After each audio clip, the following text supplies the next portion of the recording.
Chico and the Man will not be presented this evening, and the Rockford Files will be seen 1 hour later than normal, so that we may bring you the following special program.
Word Balloon is brought to you by the League of Word Balloon Listeners.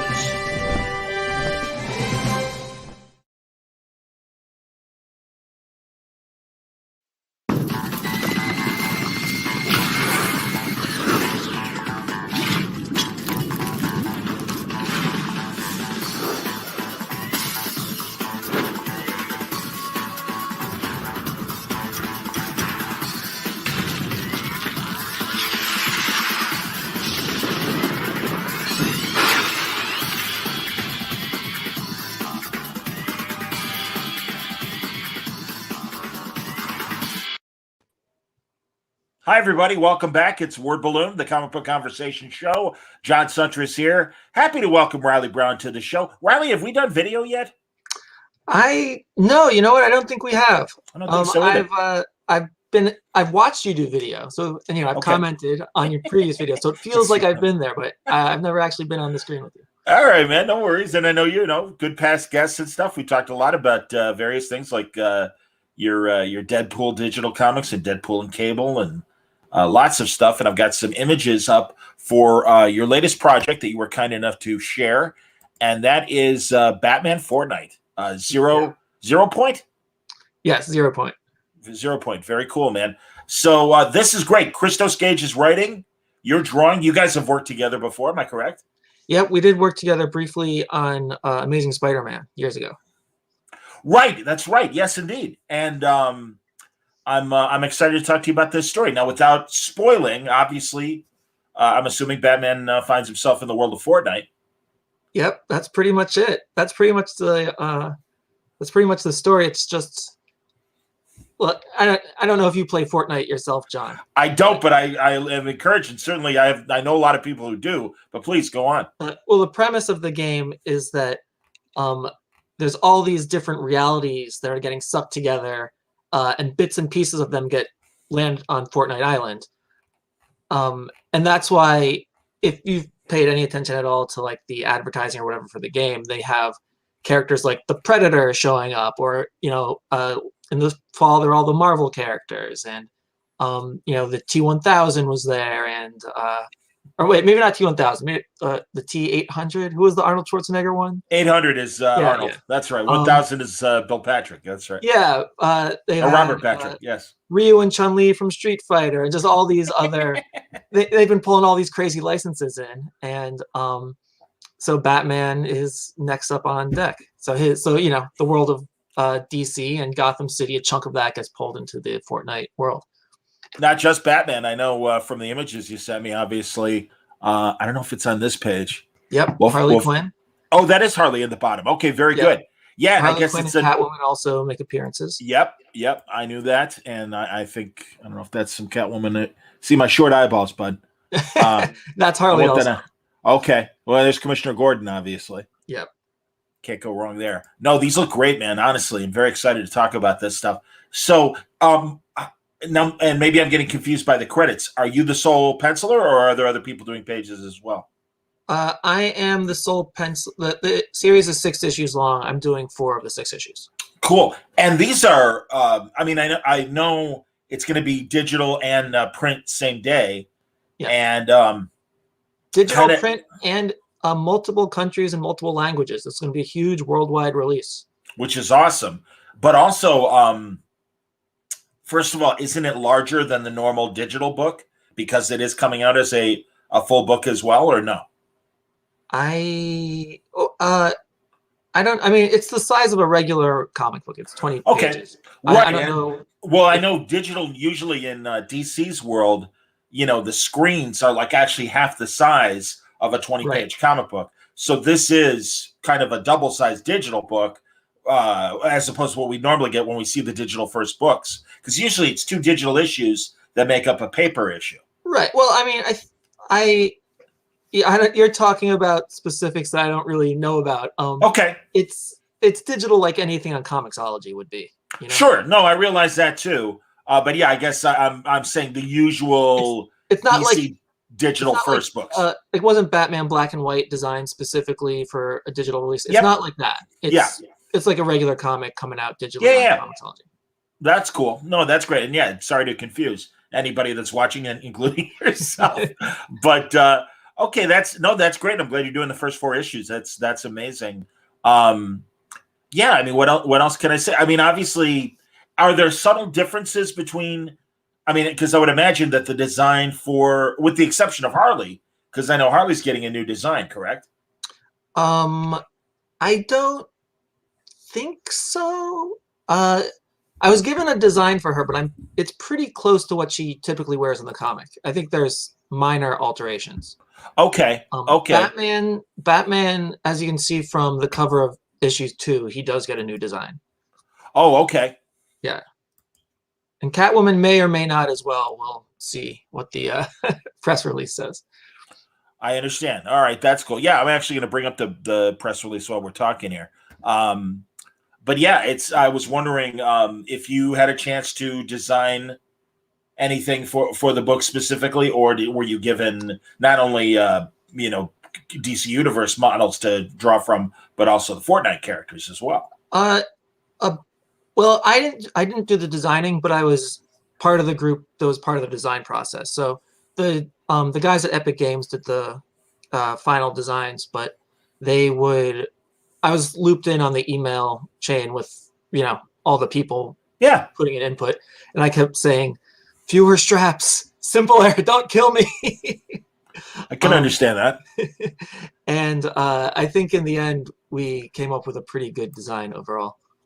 It looks great. No, man, like right there, classic, Batman. Yeah. Well, this is before he gets into the game. This is his normal costume, as you can tell. But yeah, issue 2 is when you'll see from the cover of that. Okay, there we go. That's it.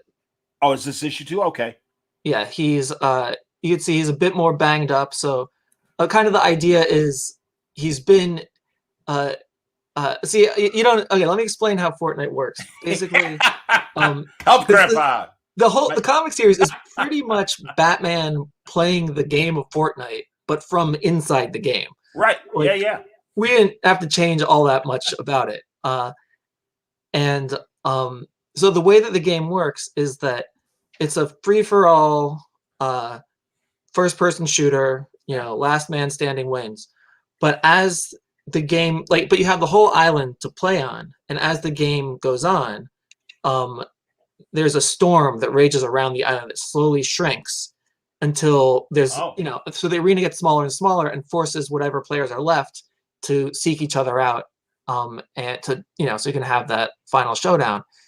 And each storm lasts about 20 minutes or 22 and a half minutes or something like that, which are things Batman has to discover in the game. But also, every time the storm starts, it erases the memory of all the people on the islands, and anyone who was killed during the storm gets resurrected, and so they can fight again. And So these are all things that any player knows about it. Yeah, sure. And Batman has to learn the hard way. And so what we kind of wanted to show with the design update is that Batman has been going through this cycle over and over and over again so many times that his costume's been destroyed. He's had to replace parts of it. So, he's got one arm that's like, it's been, one sleeve's been ripped off, so it's just his bare arm. Then the other sleeve's been replaced with like an armored thing. Sure. And so to kind of show that he's been like, who knows how long, he might have been there for months, he might have been there, And each time the storm happens, he's back at square one. He doesn't realize the previous, with no memory or anything. So he kind of has to memento himself to to pick up on clues to like tell himself what's going on. And then that's great. I love stories like that. Yeah. That's like one of my favorite Next Generation episodes where they're caught in a time loop. Yeah, well, and it's fun. Well, because then there's just Batman is quite meticulous and thorough with his investigation, but he gets to the point where he's left himself too many clues where he's like, well, I can't possibly look at all of this stuff. And there's a lot of fun detective challenges we throw at him. That's awesome, man. And so how is this different? Like, did the Fortnite people have the premise and then Chris had to adapt a story? Was it a collaborative thing between Chris and the Fortnite people? It was, they had the story largely hammered out before I came on, but it was definitely collaborative between Christos Gage and Donald Mustard, who's one of the main Fortnite guys. And because the story, it's really like there's a lot of questions in the game of Fortnite that fans have been wondering. Like, they don't really know who's behind it. There's a lot of mysteries that are actually, Batman might actually end up solving that. So this is going to be a big storyline, not just for Batman fans, but also for just Fortnite players. If you've been wondering what's going on in the story, this is going to reveal a lot of those clues. So, that's great. And I know there's a lot of bonus stuff in terms of if you buy the hard copy, there's going to be like, codes and things like that you can download to, help you play the game and enhance your game playing and everything. Well, it doesn't enhance your gameplay. It's just typical. Like, you can play. Like, Fortnite is completely free. Anybody can play it, and no matter how much money you put into it, it doesn't give you any bonuses or anything. It just upgrades. Like, you can buy new characters and new skins and stuff. They all play exactly the same as each other, but it's just kind of you got to customize your look and stuff. Sure. Like that. Okay. Yeah, and I guess that is what I meant, like the skins and things like that. Yeah, and so each comic comes with codes for various digital stuff. I don't know exactly what everything is. I know a couple of things because they're like, oh, make sure you include this one in the comic so that when it comes out, because the comic is supposed to be, if we pull this off properly, the comic will be happening more or less in real time with the game. So there will be certain events that happen in the game that it will happen like when the comic will come out on the Tuesday and the game will update that day to reveal the new stuff. So if a character gets a new costume in the video game or in the comic book, if you play the game, that costume is going to be available for you to purchase or possibly to have a free digital download. That's awesome, man. Yeah, I'm looking at the press release now. And I just want to point out the digital downloads, I'm pretty sure are for the physical copy, like you said, but also for the digital copy. They want to make this available for any Fortnite player. Yeah. I wasn't sure. Okay, that's cool. I don't know the mechanics of it, but I know they wanted to make it so that any Fortnite player can. Okay, because it says each print issue of Batman Fortnite 0 Point will include redeemable codes for bonus DC-themed Fortnite digital items inspired by the events in the comics, starting with the new Rebirth Harley Quinn outfit. Oh, I see. So it's the Rebirth outfit. Sure. And they're saying U.S. subscribers to DC Universe Infinite will also receive the series for free, including the bonus digital codes. And fans who will redeem all 6 codes will also unlock a new armored Batman Zero outfit for their Fortnite character. There you go. There you go. That's awesome. And yeah, man, it's, as you said, day and date print and digital for not only the U.S., but Germany, Italy, Mexico, Brazil, Spain, and the Czech Republic. Very cool, man. That's awesome. And it's translated into all those different languages too, so it'll be localized for all those readers. I think that's smart, and I love the idea of the tie-in and everything. Andrew Clark wanted to know in general. First of all, he says great art. We've got more of it to show as well. But he also wants to ask, do you collect comic art from other artists? Do you ever explore the comic art fans? Is that CAF? Yeah, the CAF website. Oh, I love that website. I'm pretty sure that every comic artist in the business goes to that website to, especially, okay, if there are any collectors out there that frequently upload there, put those high-res scans up if you can, because every artist in the business is always going to that site to try to find what their favorite artists are doing, so we can zoom in and get a good look at how are they, how's Olivier Coipel cross-hatching for Thor's hammer, like That's great, that man. and the Heritage Auction site. We troll that stuff all the time. I collect a little bit. For some reason I mainly find myself collecting animation art. I've got a lot of He-Man and the Masters of the Universe like that. Every time I get a new cell from that, it just makes me feel like I'm 5 years old again. And I'm sure. I did recently get a page of Jimmy Chung's Scion. I used to love Scion. What a great cross-gen series. My God, I love that series. Do I have it? I just got in the mail like a few weeks ago. I don't know. If you got a break at some point, maybe I'll go see if I can. If it's out of reach, don't sweat it. It's cool. Yeah. But oh man, I'll tell you. No, and I love Jimmy's awesome. He's very shy about doing audio or video interviews. So I can't. I know. It drives me. I mean, literally, I've been asking him for like at least 12 years, probably longer, and he's just like, "Nah, sorry, John." Well, but always nice to me. Incredibly kind at conventions, and always willing to talk. I recently started a podcast as well, and no kidding. Go on. I'm trying to get Jimmy. He said he'd do it, but then he just stopped answering my emails. I'm like, oh, come on, Jimmy. Well, good. And seriously, I got to reel him back in.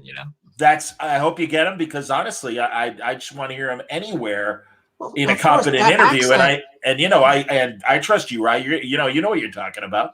So he's greedy to hog that accent away from the rest of the world. People got to listen. It's going to be absolutely amazing. No, honestly, good Lord. Sign, I think, is the first thing of his that I ever saw. Of course, his great work on Young Avengers and everything he's done since. I'm just a massive fan of his, and that's why. Literally, I'm like, I'm not even asking you anymore. I just want to say hi, how you doing, and stuff. But that's great. I hope he does it. Tell me more about your podcast. What's it called? It's called the Hypothetical Island Podcast, and it's named after my art studio in Brooklyn that, over the course of COVID, has unfortunately closed up shop. It just was, people weren't getting in. It was kind of like, why are we paying for this? And, sure. But I left a few years earlier because I had kids and stuff, moved out to the suburbs, and it was just too long to commute to it. But me and my buddy George O'Connor, who came up with the name, so the studio was named after when we'd hang out in the studio all day, just to start up conversation, George would always ask these hypothetical questions that were usually along the lines of, if you're stuck in the ocean, lost in between two islands, and on this island, there's no food, or there's no food or anything, there's only people, and on this other island, there's no people, only food, but the food screams when you eat it. Which do you choose? and various other no-win situations like that. That's cool. That's hilarious. How long have you been doing it? Well, we've been doing it on and off throughout the whole pandemic, and we finally got organized enough to actually, put it together and start putting the interviews out. So should be coming out weekly. Look for Hypothetical Island Podcast. And we have great comic book guests on, like I said, trying to get Jimmy, but we've had Fabian Nicieza, Kari Randolph. We've got Fred Van Lente coming up. We just interviewed Nick Bradshaw. I don't know when that one's going to go up, but we've got some great guests. yeah, I think maybe 5 or 6 episodes have gone out so far, and Okay. in the Is it? most recent one, we discuss. We're with Tom Akel from Rocket Ship Comics now, but he used to work at Webtoon and various other places. MTV Geek. He's real mover and shaker outside the creative part of the industry. But we were discussing with him what's the most popular comic book out there, or comic, not necessarily comic book, but what's the most popular comic defined by most widely read, like which Oh, comic wow. has the Yeah. most readers in the world, and Right now. we discussed that. So it's, interesting things to talk about. I bet. And yeah, when you include things like webtoons and other things like that, it likely isn't one of the Wednesday Warrior kind of monthlies, I'm assuming. Well, I don't want to give away. Right. No, I want people to answer. watch your show. That's good.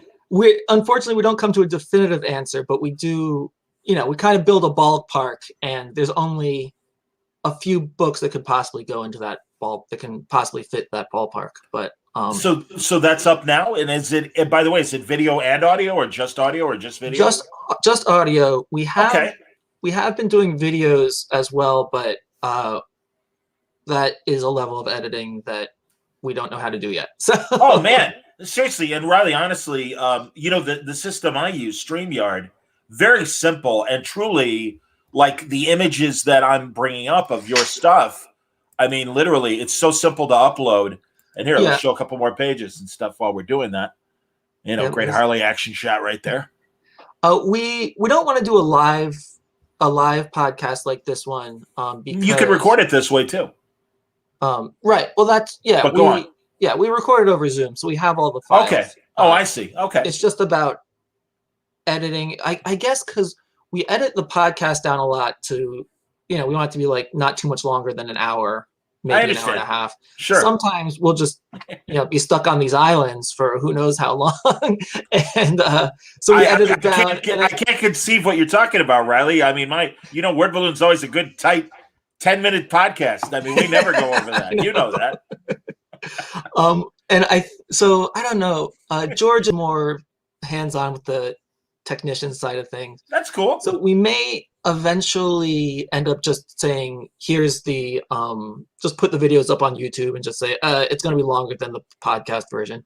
But there's still stuff we definitely have to edit out because we talk about things that, projects that aren't out yet. Yeah, or probably off the record stuff. I can appreciate that. Gossip that maybe doesn't need to become public, So no, but I understand. and the people that do want to record versus be live are sometimes a little looser than they are here when it is live, and that's totally fine. I mean, really, I've been leaning on video since the pandemic, just to give everybody something to watch, and it seemed to me there weren't as many shows like Word Balloon that were doing interviews. I mean, certainly since the outbreak, a couple months into it, now there's a ton of them, and God bless you all for being out there and doing your thing.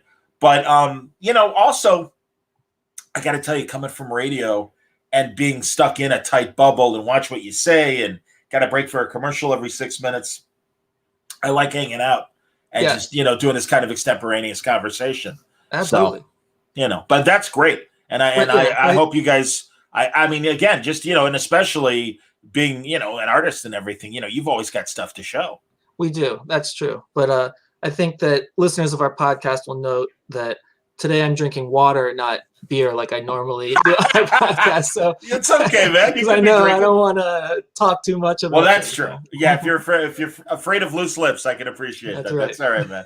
Hilarious. That's fantastic. Well, honestly, I do want to open things up for people watching if they want to ask anything about past subjects as well. I mean, and again, we can certainly continue on and talk more about Fortnite stuff.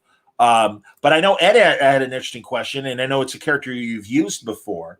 And I assume this might be one of your collaborators created him. But Bob, Agent of Hyrule, is always such a good character. How did that come about? That one, well, basically Fabian just put him in a script of Deadpool, of the Cable and Deadpool series. Yeah, I thought it was Fabian. Yeah. Yep. And if I'm remembering the full backstory, it was a joke between him and Mark Grunwald going back I think that's years right. and years and years. And the idea was that like they were just joking about what would make the best cover, like title logo on a comic book cover. And so I think Fabian was like the best title logo would just be Agent of Hydra, because like just the size and like it makes a nice square or whatever.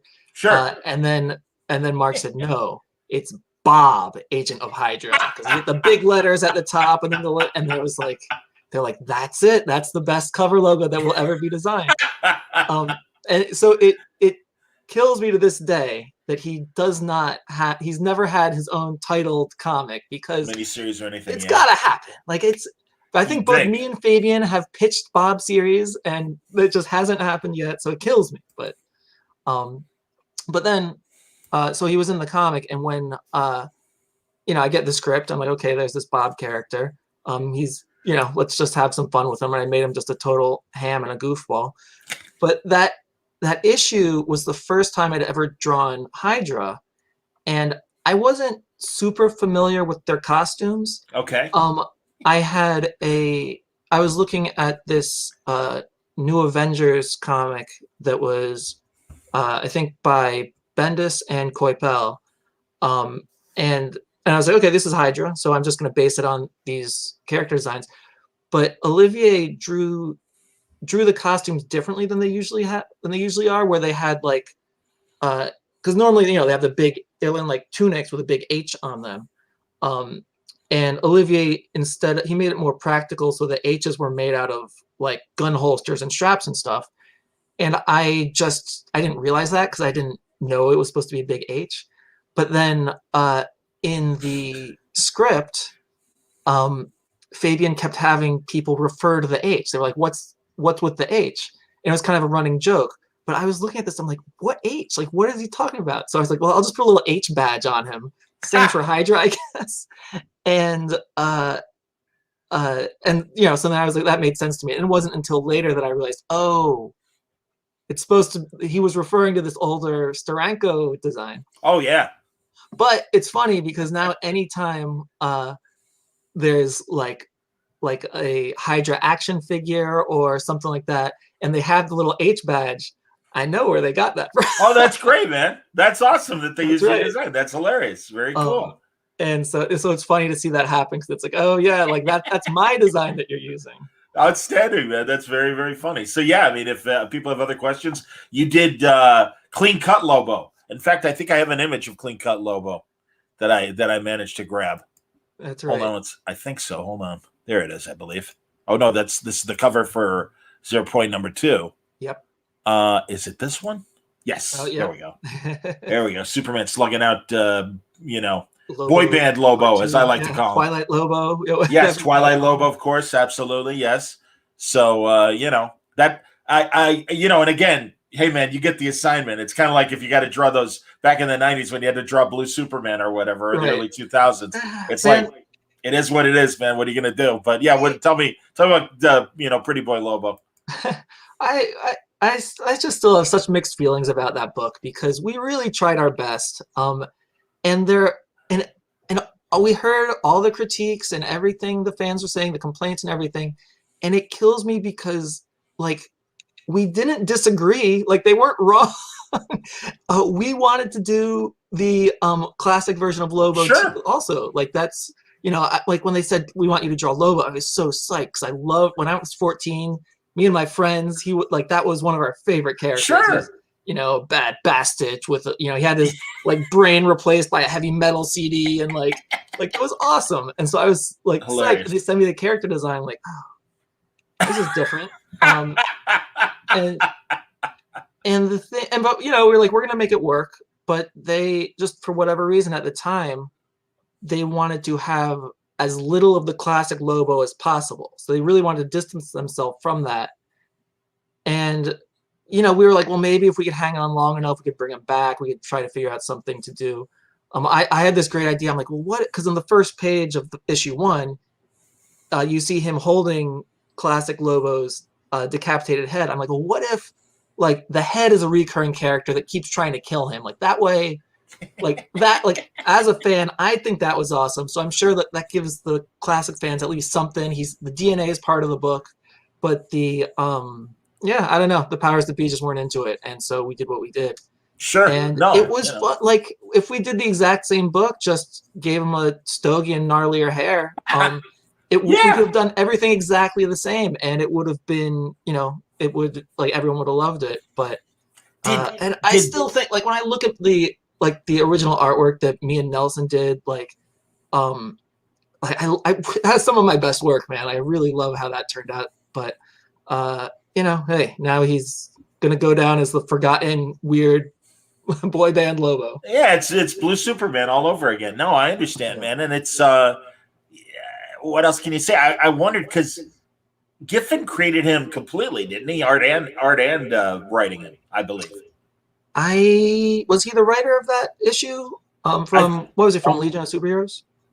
Yeah, I can't even remember, or Justice League International. I can't remember where he debuted. You're probably right, Reilly, because honestly, the 90s were kind of my blind spot for a while. I kind of checked. I really did. I kind of checked out post Nightfall and Reign of the Supermen after Superman came back. That, and I know that's probably when you were just getting in and everything. That was my heyday. Yeah, that was when I was in middle school. I was just getting into it. Yeah, sure, absolutely. And I didn't come back really until the late 90s. I dip in for Marvels and Kingdom Come and things like that, but it really was like, God, I can't even tell you on the DC side. On the Marvel side, it was when Quesada and Jimmy Palmiotti were running Marvel Knights. Oh yeah, and it was the Marvel Knights books that really got me hooked in again. And then come 2000, then everything. I mean, and then also on the DC side, it was Brubaker and Rucka doing Batman as far as writing. Sean Martinborough was the detective artist when I was really getting into it again. And I loved that whole interesting design for Batman. Yeah. Things like that. So, yeah, I mean, I really did kind of miss a chunk of the 90s, and it really was kind of the Lobo chunk. I think And that's why we can't remember if it was Bisley and Giffen, or if Bisley had a hand in creating it. I think Lobo himself first appeared in the 80s at some point. I don't know exactly when. It might have been the very early 90s, but I think it was the 80s. And he was a member of the Legion of Superheroes. I don't know if he first appeared in Justice League International or whatever, but he was a member of the Legion of Superheroes. He had the pink costume and everything. And he was supposed to be like a Wolverine spoof. And right. But then he grew you're right. It was Sliffer. Sliffer was was that the writer? 1983, and actually Omega Men. Omega Men, that was it. Right. Yeah. Wow. God, again, shame on me. Yeah, I was reading back then. He's much different when you look at the original one. He's a much different character than what everyone remembers him as. But I don't know. But yeah, main man, the main man stuff and everything. That's when I was aware of him.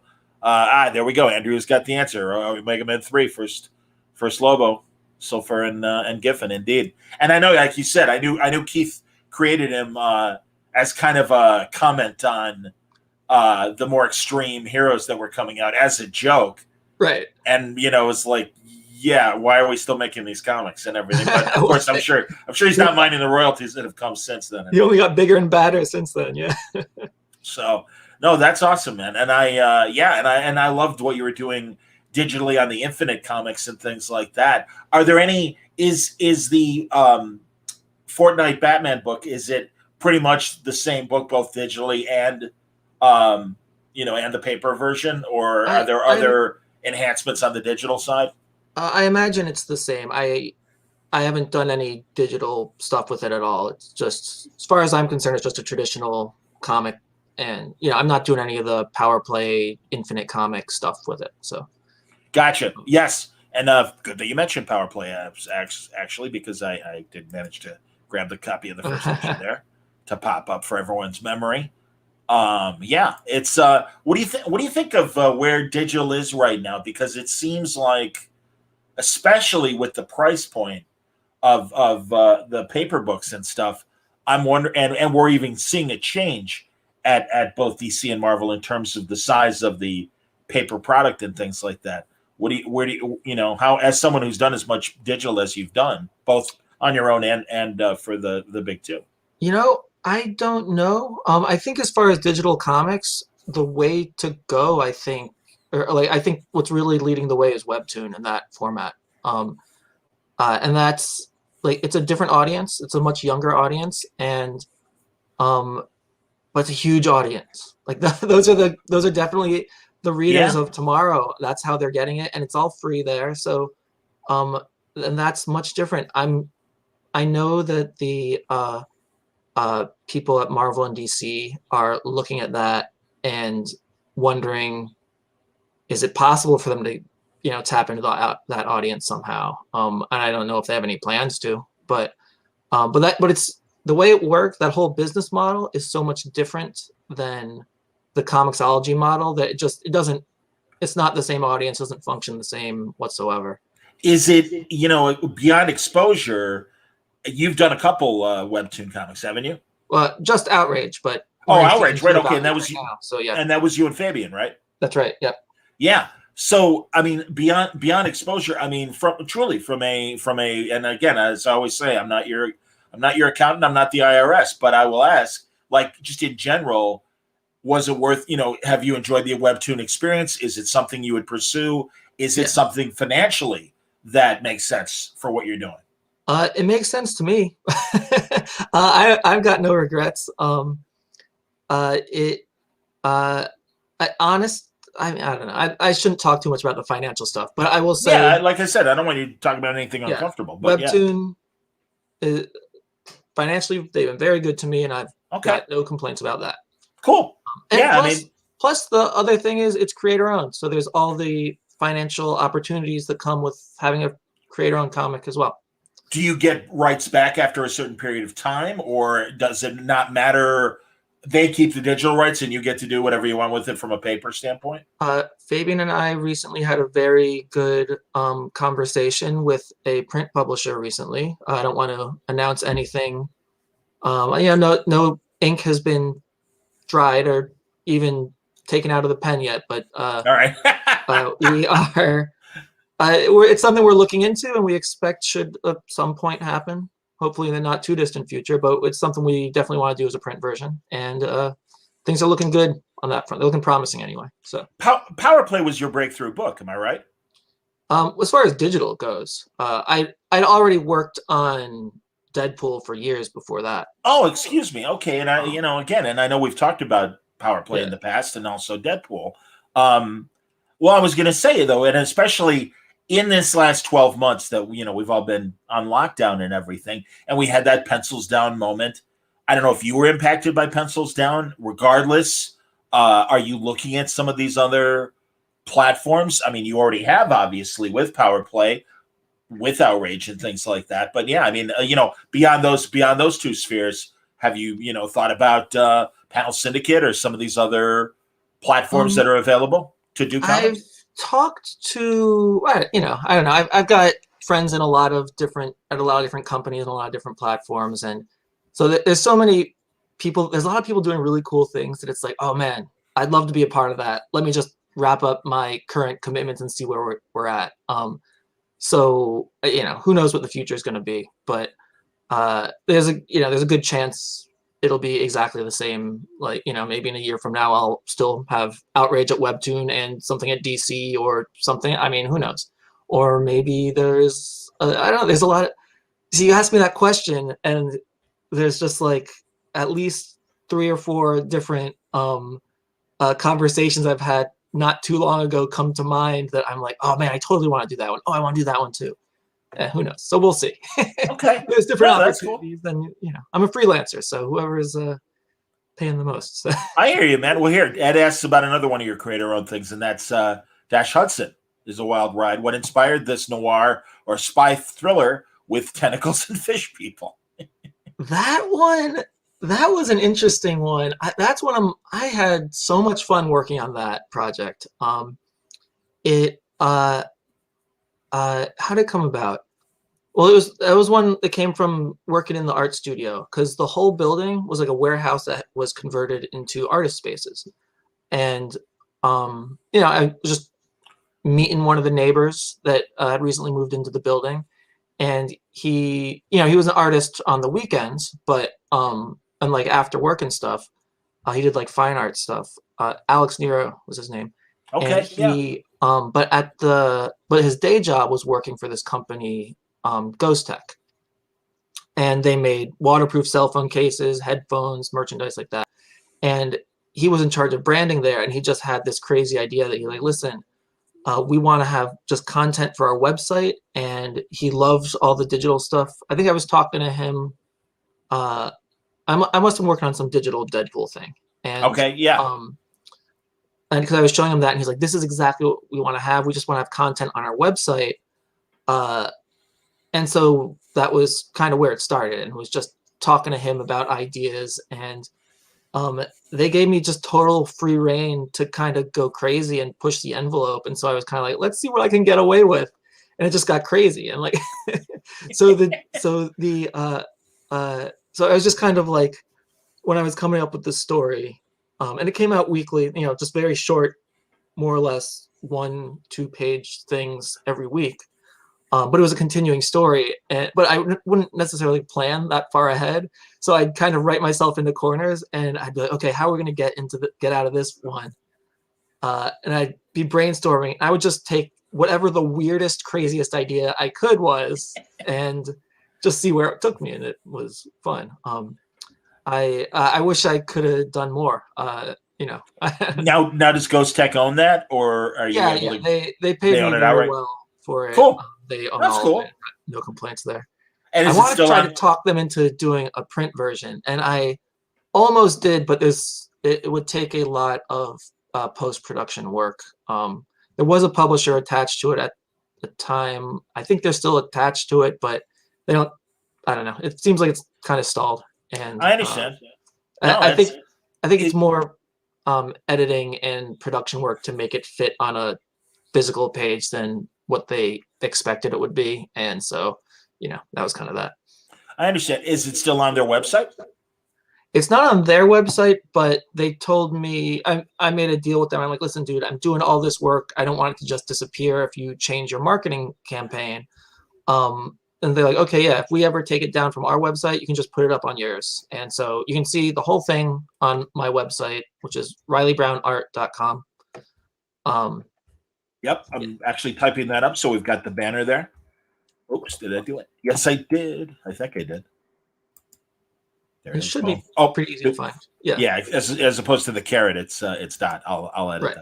that. But no, that's fantastic. And I do remember us talking about Dash Hudson and Ghost Tech and everything. So that's as soon as he said Ghost Tech, I'm like, I remember that. That's Yeah. awesome. and I thought I did it. Again, I remember seeing it and everything. No, that's great, man. And again, that's why I really have always appreciated as a freelancer, you're very willing, and you've done all this stuff on the various platforms, and I think that's great. I'm glad that Pencils Down didn't affect you in any way, so that's good. Well, no, 'cause I wasn't well, my 2 projects at the time were Outrage at Webtoon, which they're like it's all digital.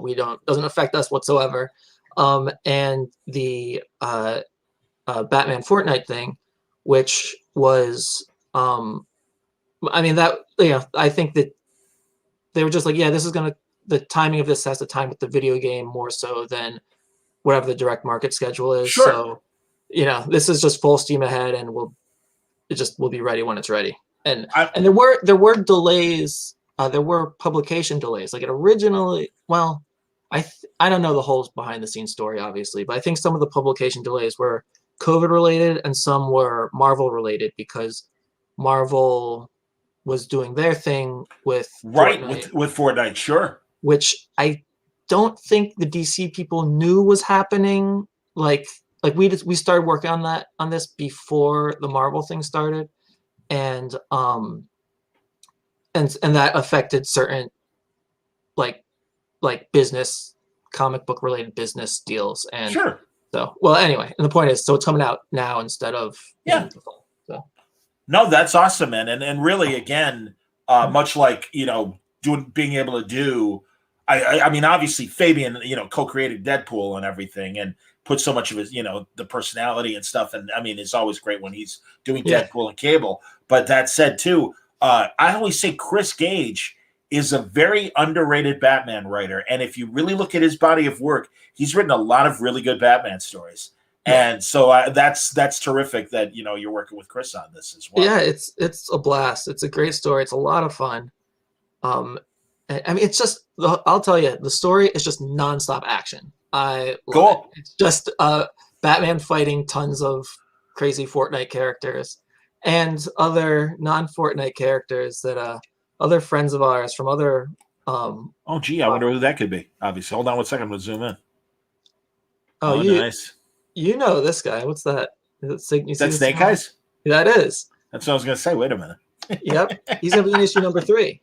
Wow. Oh, so even not only wow. Wait a minute. I had no idea. I assumed it was just going to be DC Universe characters. Oh, yeah. But you've got other licensed characters in the book. It was announced recently. It was a nice Jim Lee cover with Batman and Snake Eyes fighting. Wow! Finally, the whole issue. Yeah. Wow. That's Reilly, right. holy shit! We buried the lead.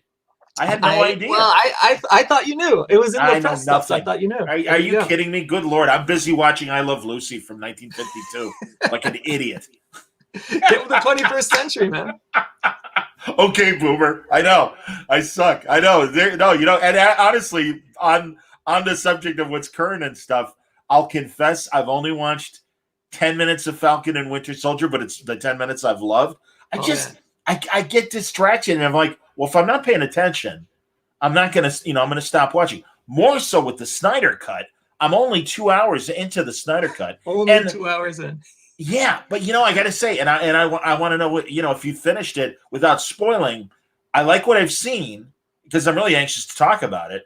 And I keep meaning to finish it. Truly, I was like, oh, I'm sure I'll have time today and I'll watch it before Reilly and I talk. No, of course not. Or at least Falcon and Winter Soldier. No. So, but anyway, I was going to say, I like it, but the action. Well, hold on. Let me tell you what I like so far, and then I do want to know, without spoiling, what you think. I like what I've seen. I like the Cyborg storyline. I think is really good.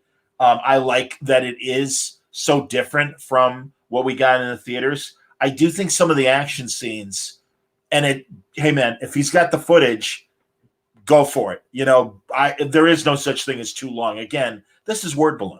I do 4-hour podcasts. So, I mean, really, 4-hour movie. Thank you. Can I have more? And truthfully, even like a great like Scorsese and The Irishman and stuff, I watch that in sections. And so that's kind of why I'm like, all right, I'm good right now. I could stop right now. Let me get back to it and stuff. So yeah, it's kind of like a book where I've done that. But I do think a few of the action scenes probably could have used a little trimming here or there. I don't know. I haven't seen the Snyder Cut yet. Okay. I didn't. I don't remember. I'm trying to get HBO Max to work. I don't remember my cable because I have HBO. I don't remember. You have to like log in with my cable password. I'm like, I didn't know my cable had a password. So, and then I called there's like a tech, to like get it your back. Cable provider or whatever. Yeah, you have to call the cable provider, but they're out on the weekend, so I have to call them next week. So okay, I haven't had a chance to look at that. I was all ready to talk about Winter Soldier though, man. Look at all right, but again, here and everything. Oh my, wow, that's awesome.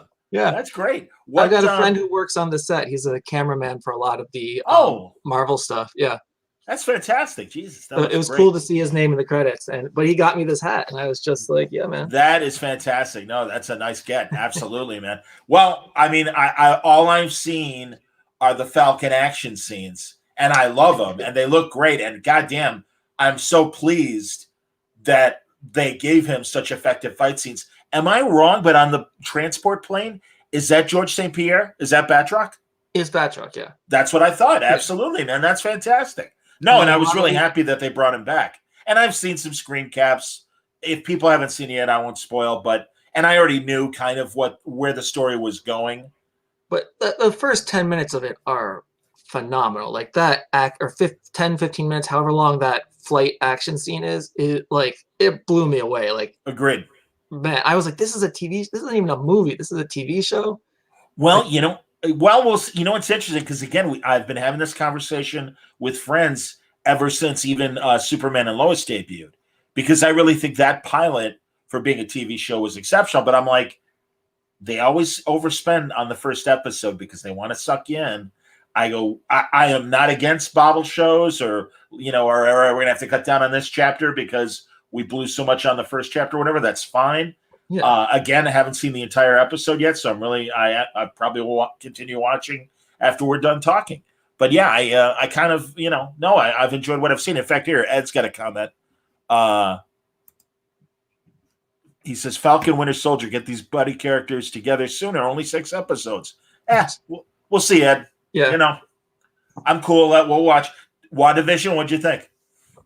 I'm only a few episodes into that because I was like, oh man, my wife will really like this one. I'll finally have a comic book thing that I can watch with her. But we only, have time to watch like 1 episode a week together. So it's very No, I understand. How old is your do you have 1 kid or more than 1 kid? 2. 2 kids. How old are the kids? Will just turned 5 and Caroline is 2. That's great. Oh, you guys are running around all the time. You don't have time to watch TV.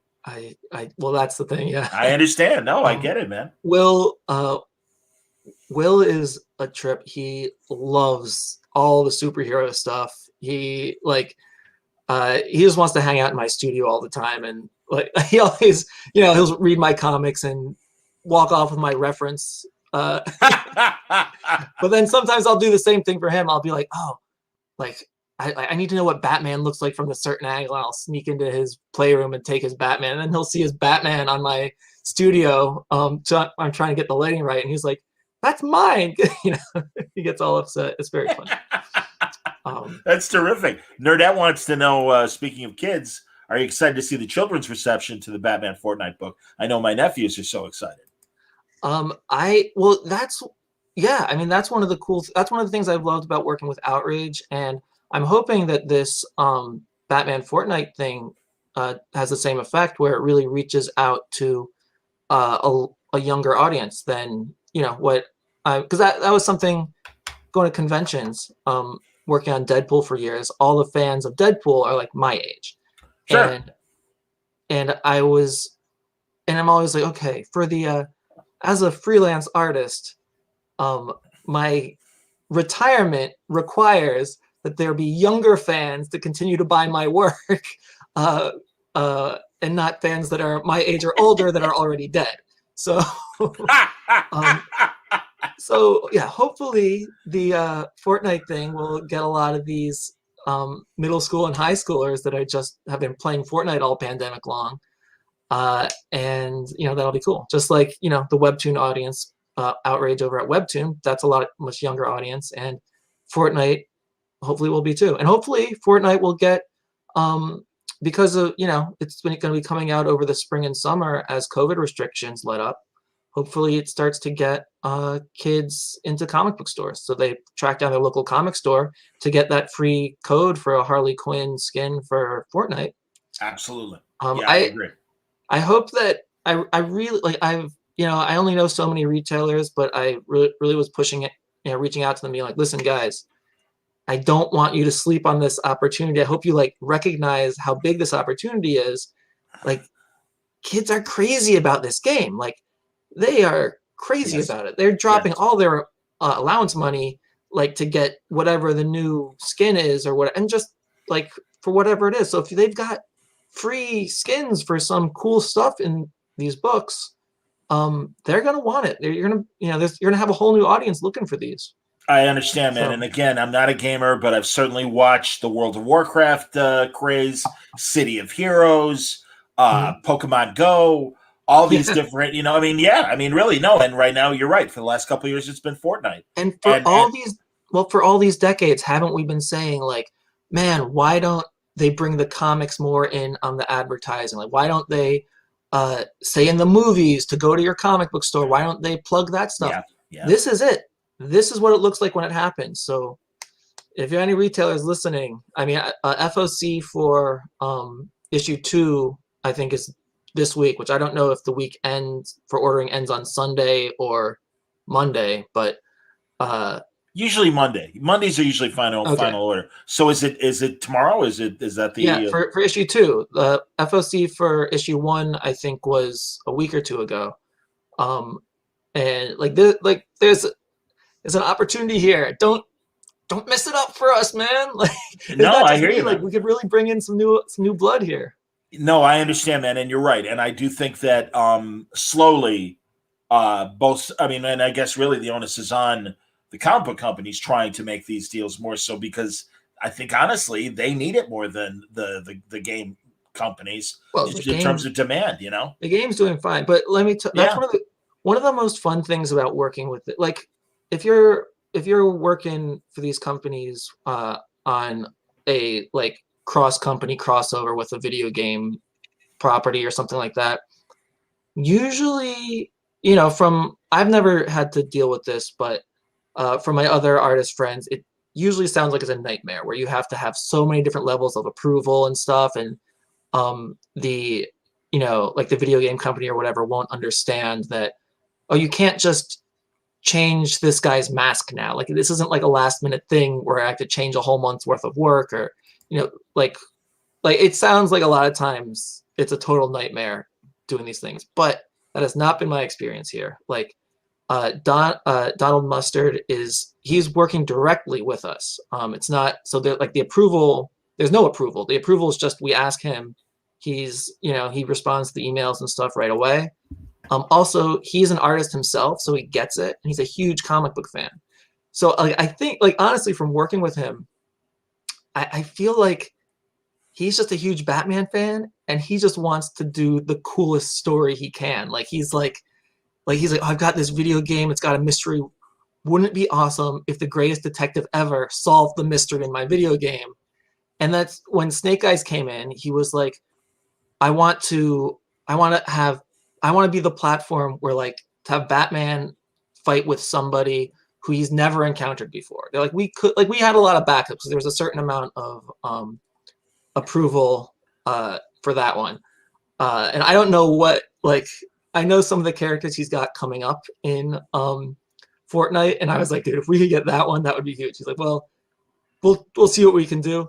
And we had some DC backups in case we couldn't get anybody. But like the getting Snake Eyes was like, he's like, yeah, like these are like two greatest ninjas, like it can't be better. But it was just because he's such a fan, like he loves it and just wants it to be awesome. And so yeah, it's great. It wasn't, I mean, I'm sure there were bean counters saying how we're gonna make this all work, but it wasn't like that. This was just a fan saying, let's do something awesome. And that's been the whole experience with this, because like, that's great. Donald is friends with Jim Lee and with other stuff. So it's kind of weird. It feels like working on an indie comic, but with major super properties where there's like things like, I don't know if we can get away with that. And it's like, he's like, what, who says we can't? Like, why can't we get away with that? Those are the two guys that is going to, yeah. I'll ask Jim, I'll twist his arm. It'll be exactly. fine. Yeah. I mean, that's the thing. Those are the two guys that can greenlight that kind of crossover without having to deal with any bullshit. No, right. That's terrific, man. Are you going to get an opportunity to make a print that you can sell of like Batman? I mean, good Lord, Batman Snake Eyes. Who doesn't want an image like that? I would think that's ridiculously. Well, I mean, the opportunity is mainly going to be, do I have time to do it? Because between, Outrage and Batman and Fortnite and the kids and WandaVision, it's like, what do I have time for? But hopefully I will. I don't, you mention it. I know DC's policies on prints, and, assuming I have time, I should be able to get something for once conventions get started. I don't know Hasbro's. I should probably, sure. I don't know. What do I do? Cross my fingers and ask for forgiveness instead of permission? Or do I, I should probably at least know what the policy is. And I would think that some sort of deal should be able to be made because, again, they'll get their cut. But, I mean, I would think, again, it's a no-brainer. I mean, that's always the eternal question with, like, comic book artists and licensed characters. Conventions. Yeah, because, like, working for Marvel and DC, that's easy. Like, I just ask them, and that's fine. But sure, when it, if I'm doing when it's two companies, yeah, who's got the G.I. Joe license? That's still IDW. I could probably reach out to those guys. They're not going to give me a hard time, right? No, honestly, I don't think so. I'll figure out some way to make it happen. And really, like, do you know Robert Atkins at all? Yes, I do. You know, Robert obviously has done a lot of GI Joe stuff over the years. You might know Yeah, who to talk to. that's Obviously, true. see, I love this. This is when I seriously, Reilly, I consider it a compliment where I actually come up with an idea, and you're like, actually, I don't know, I haven't thought about that. Maybe I should, you know. Worst case scenario, I'll just like print up a bunch of business cards, and then you can line them all up to make a print.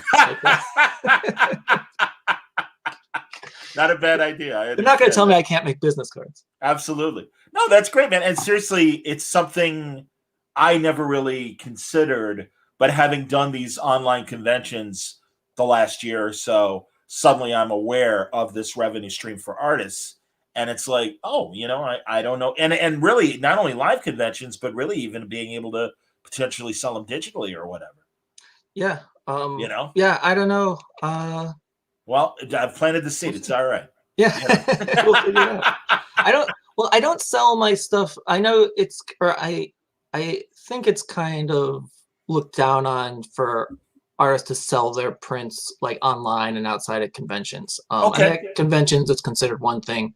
Online's a different one. But so many people do it. But it's like I don't know. I don't need to, and I'd rather not step on toes. No. And again, it's the artists that I know that do it are doing it with the blessings of their publishers. Like I know a lot of the Batman artists currently, like Mitch Gerrits and Clayman and people like that. You know, I mean, they're selling their stuff. We did an event that DC was very aware of, an online event on Black Friday, that primarily was promoting the return of Batman Black and White and also Batman Catwoman. And we had several artists that were, you know, selling their covers, selling their prints, etc. and everything. And I mean, you know, and also, you know, I mean, it's also, do you have time? Have you already planned for it, etc.? I understand. Yeah, a lot of this stuff, it's just a matter of asking and knowing who to ask. But sure, definitely. Is there more? I mean, God, I didn't realize Outrage is still ongoing and everything. Yeah, we're in the middle of season 2 right now. Fantastic, excellent, and that's a Webtoons. Yep, that's right. Excellent, very good. No, people should go over there and check that out. And no, that's terrific, man. I'm glad to hear that. And I was going to ask you if there's more DC work coming for you. We'll see. I've got to wrap this up first. I'm working on the last issue right now. Great. And if they still want to work with me after this is all done, we'll see. I hope so, man. And doors still open at Marvel? As far as I know. I mean, I've mainly been focusing on Outrage recently. And then I don't know. It's hard doing 2 comics at the same time. So it's mostly been Fortnite recently, and it's definitely taken a toll on my Outrage production. And Outrage is taking a toll on the Fortnite production. So whatever. So I don't know. Sometimes just it all gets done one way or another. No, I understand, man. No, and obviously it is easier for a writer to split their time over a couple of projects rather than artists. No, I get that. Absolutely, man. For people who don't know more about Outrage, you want to give people a 10-cent tour on Outrage? Yeah, Outrage is, it's about, it's like, you know, when someone's posts something online, it makes you wish you could just reach across the internet and smack them. It's about a guy that can do that. And it's me and Fabian Nicieza working together, just, you know, bringing our Deadpool magic over to a creator-owned property. And Outrage is kind of like he's sort of like a digital genie, more or less. Okay. And just, he's kind of created and fed by all the anger and vitriol on social media. And so it starts off where it's a bit of a mystery, like who created him and who is he and what is he? And it's a bit of cat and mouse between the main human characters and the FBI who are trying to locate him. And that was season 1. Okay. And season 2, Kenny, who's the, you know, programmer who created Outrage, and he's our main character. He got arrested at the end of season 1.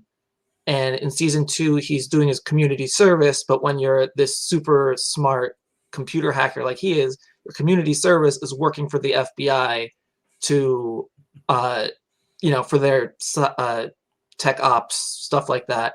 And in this case, the government wants him to create outrage for them so they can militarize it. And so it's a lot of that 'cause he doesn't want to do that, but he does. But then, and also he kind of inspired outrage when he disappeared at the end of season 1, inspired a kind of like a social movement among all of Outrage's fans to kind of go out and take their rage to the street. And that was and this past year has been really weird because it, like, there was a point where like Outrage seemed like a little prophetic, like everything that we were doing in the comic was starting to really happen. And then because there was a long gap between season 1 and season 2, a lot of the stuff we wrote for season 2 and we're working on, when it came out, like in between the time we wrote it and drew it and it actually came out, like it really was happening in real life. Like we were having riots in the streets and all this stuff. Yeah. And it was like some of the comments when the first chapter came out were like, I don't know, man, this is too real now. Like it was used to be funny. Now it's just too real. Sure. And it is. So it's like, but it's kind of given the way things have changed over the past year has really given us a whole lot of more fuel to play with and stuff like that. But it, as the world changed, it like the book changes too, but it's strange. I think I'd be curious to see what people think who start reading it now. But just know that we started this like 2 years ago or something like that. And so it was a much different world, and it definitely plays that way. So now it's kind of like, we'll see where it goes from here. I understand, man. No, the Resistance, that comic that AWA is putting out that Straczynski made, has a lot of ties to the real world that were unexpected. It's a global pandemic that happens. So I can appreciate that. And Ed, in fact, asks a more technical question regarding Outrage. How do you find the experience creating in that vertical infinite scrolling aspect ratio? Now, that's something you started doing with Deadpool. Am I correct? Well, or no? It's the way Webtoon, the way Webtoon works is different from Comixology. Like right, because it's right with Comixology. I really think I was one of the pioneers of that with Power Play, and then with Deadpool and some of the things I was doing for Marvel. Webtoon is different. It's much simpler, really. It's just kind of like going on Instagram and you just scroll. You just vertical scrolling, sure. And it's cool. It's a much different creative. Like you got to think about it differently because a lot of the limiting factor, all the limiting factors are different. So for when you're working on a regular comic book, the limiting factors is space. Like you can only fit so much on a page, and you can only fit so many pages in an issue. So you tend to really kind of cram each panel with a lot of stuff, and you have to make every inch count. On Webtoon, space is not an issue. You have as much space as you want.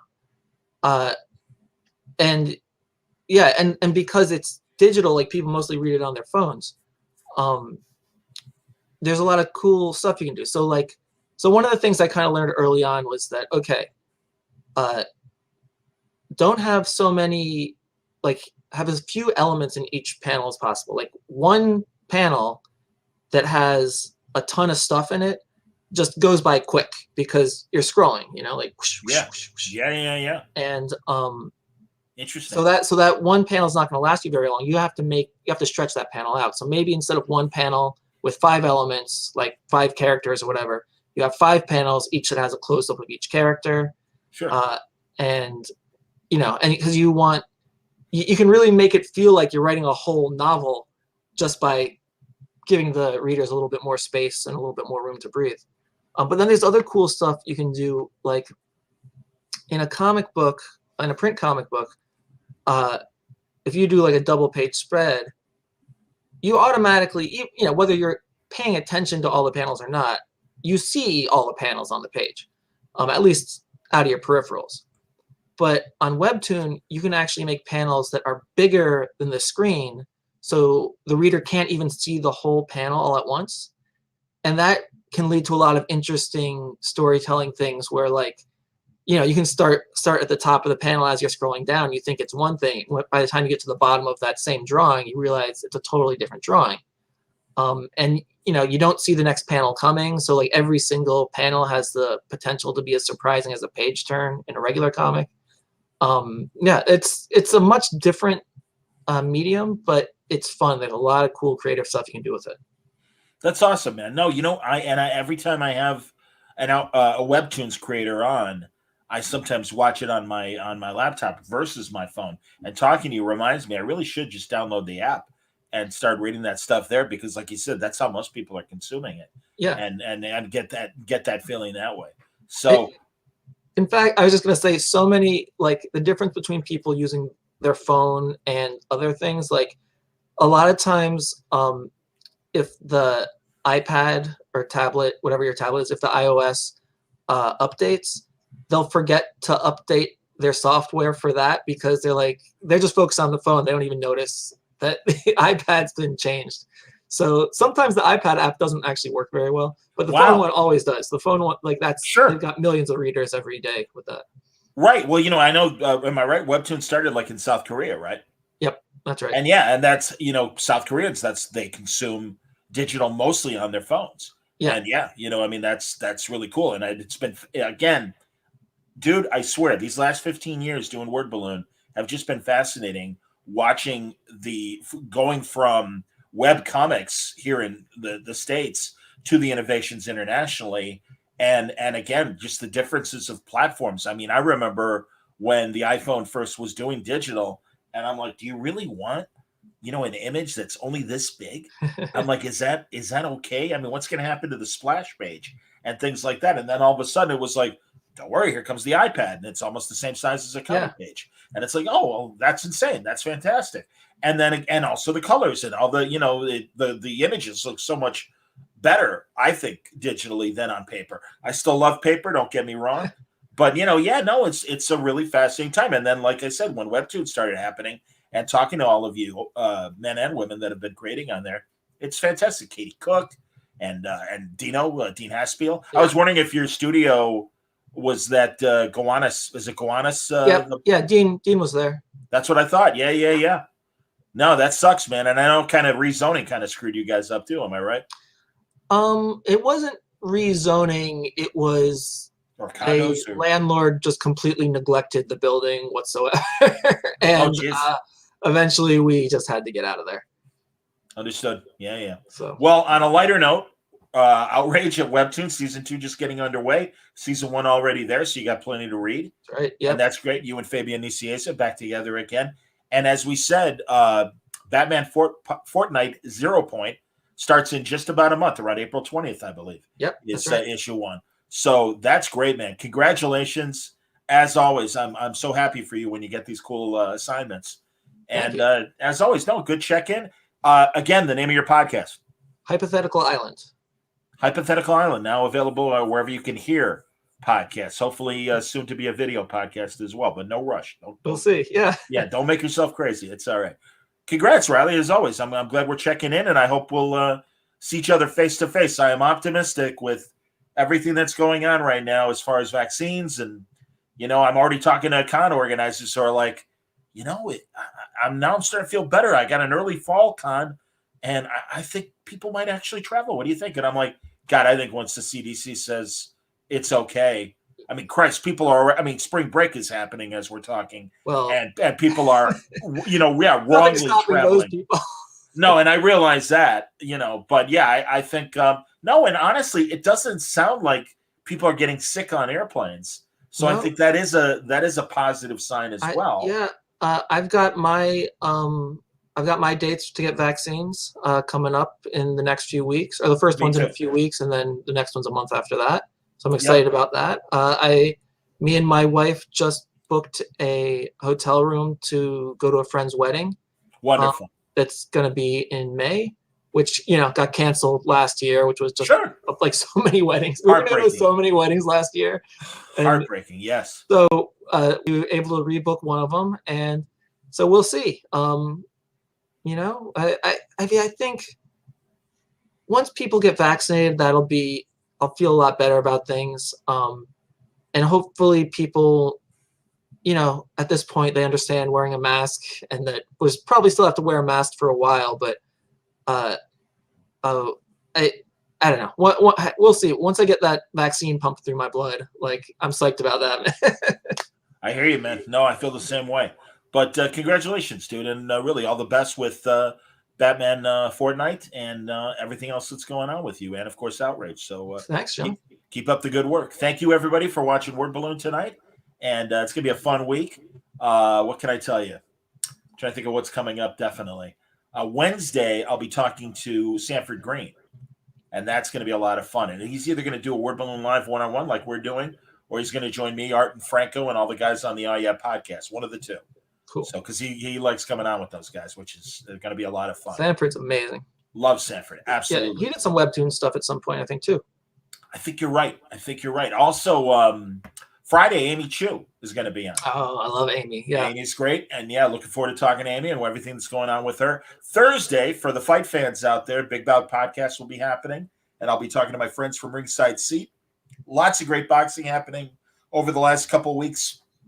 Sadly, we lost Marvin Hagler. I'm sure we'll be talking about that as well. And Thursday night, me and Gabe Hardman sit down and watch another episode of The Outer Limits. So that'll be a lot of fun. The original Outer Limits from...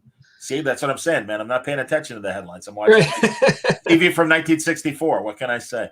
So, well, dude, thank you. Thank you, everybody, for watching. Take care. Stay safe.